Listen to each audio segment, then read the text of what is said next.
Good morning. How are you? I hope you will be fine. तो देखिए, आज हम बेसिक इंग्लिश ग्रामर के अंतर्गत पार्ट्स ऑफ स्पीच आप सबको बताएंगे। इसके पहले की वीडियो में हमने आप सबको लेटर और टाइप्स ऑफ लेटर्स के बारे में बताया था। तो इससे पहले सबसे पहले देख लीजिए word. What is words? Words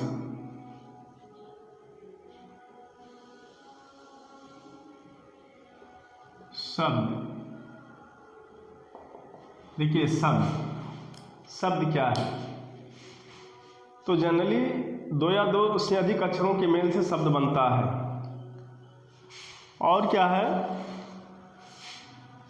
दो या दो से अधिक वर्णों के सार्थक मेल से या सार्थक ध्वनि समूह से शब्द बनता है। जैसे देखिए P +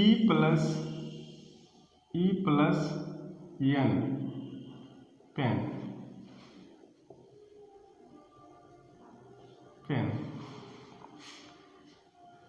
देखिए P + E + N इसमें कितने लेटर्स हैं? 3। इनसे क्या बना? वर्ड बना। और ये जो है सार्थक ध्वनि समूह है। ये सार्थक ध्वनि समूह है और इसका अर्थ होता है। तो दो या दो से अधिक वर्णों से बना हुआ ऐसा सार्थक ध्वनि समूह जिसका कोई अर्थ होता हो उसको शब्द कहते हैं। सार्थक ध्वनि समूह होना चाहिए, मतलब meaningful sound group.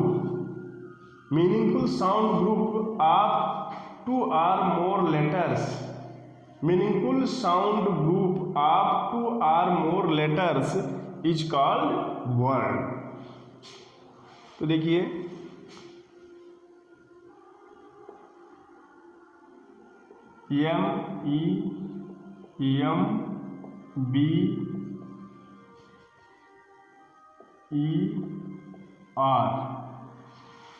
MEMBER member. MEMBER member. देखिए ये साउंड ग्रुप है कितने लेटर्स का? 1 2 3 4 5 और 6। तो ऐसे जो है दो या दो से अधिक अक्षरों का एक समूह होता है जिसे शब्द कहते हैं। अब शब्द तो वास्तव में दो ही प्रकार होगा, मीनिंगफुल एंड मीनिंगलेस। अगर ऐसे देखा जाए इस आधार पर तो दो ही प्रकार का हुआ, एक मीनिंगफुल एक मीनिंगलेस, मतलब सार्थक और निरर्थक। लेकिन वाक्य में प्रयोग के आधार पर शब्दों को 9 भागों में विभाजित किया जाता है जिसे पार्ट्स ऑफ स्पीच कहते हैं। वाक्य में प्रयोग के आधार पर शब्दों को 9 भागों में विभाजित किया जाता है जिसे पार्ट्स ऑफ स्पीच शब्द भेद कहते हैं। तो according to their meaning in the sentence words are classified into 9 parts that is called parts of speech. वाक्य में प्रयोग के आधार पर शब्दों को 9 भागों में विभाजित किया जाता है जिसे पार्ट्स ऑफ स्पीच कहते हैं। वाक्य में प्रयोग के आधार पर शब्दों को 9 भागों में विभाजित किया जाता है जिसे पार्ट्स ऑफ स्पीच कहते हैं। तो देखिए ये 9 भाग, ये 9 कौन कौन से हैं पार्ट्स ऑफ स्पीच के अंतर्गत? देखिए फर्स्ट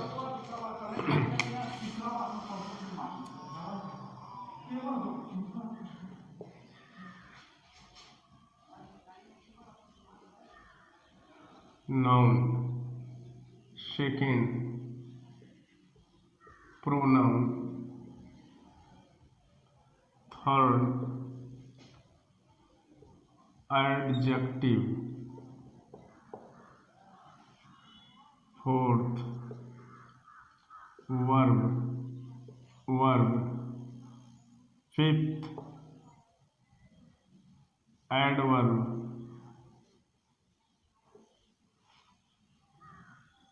सिक्स प्रीपोजिशन,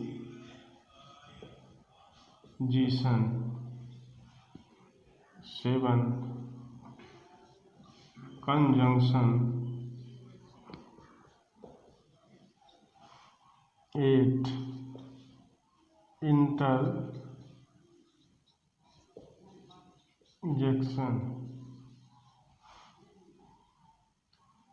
नाइन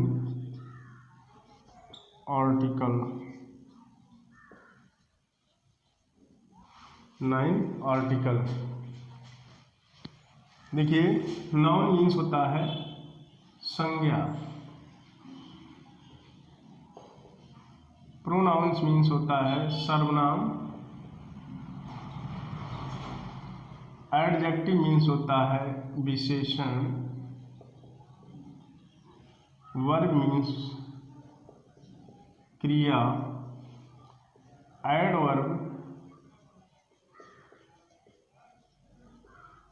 क्रिया विशेषण, प्रीपोजिशन मीन्स होता है स्थिति सूचक,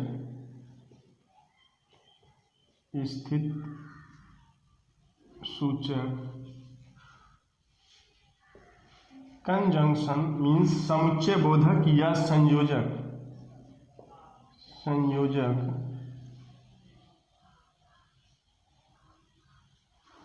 इंटरजेक्शन विस्मयादि बोधक, आर्टिकल उपपद,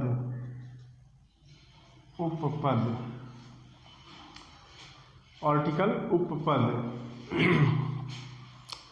अब देखिए नाउन हम संक्षेप में अभी वैसे ही जनरली बता दे रहे हैं, बाद में हम एक एक को अच्छी तरह से डिफाइन करके अलग अलग बताएंगे। तो नाउन क्या है? ये जो है नाम होता है, किसी व्यक्ति वस्तु स्थान इन सब का नाम होता है। जैसे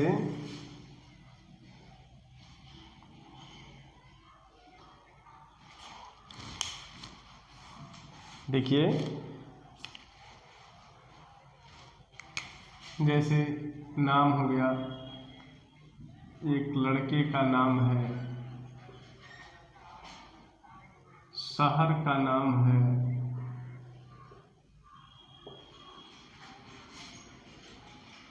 स्थित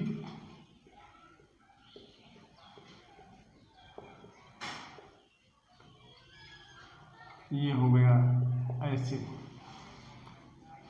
प्रोनाउन क्या होता है? जो इन्हीं संज्ञा शब्दों के बदले में बोला जाता है, प्रयोग किया जाता है, उसे प्रोनाउन कहते हैं। जैसे he, she, it, I, we, they, you,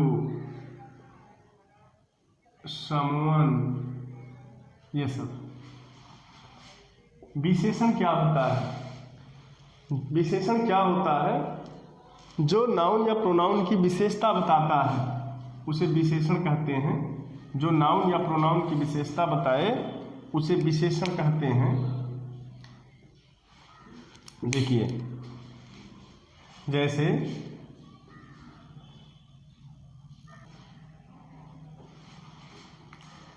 bad,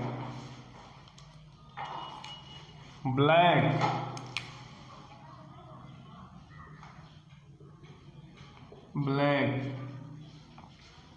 dirty,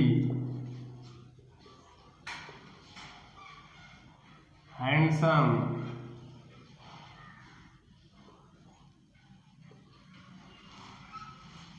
इत्यादि। वर्ब क्या है?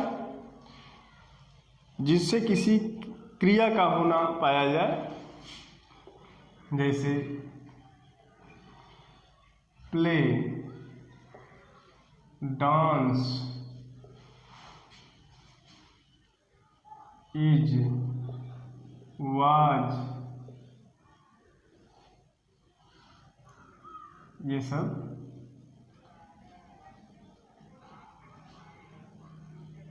लाफ। एडवर्ब हो गया, एडवर्ब देखिए क्या है, एडवर्ब हो गया जो क्रिया की विशेषता बताए, जैसे स्लोली,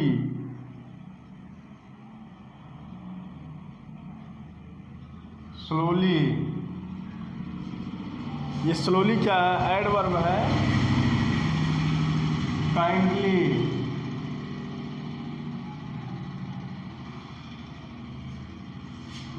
ये सब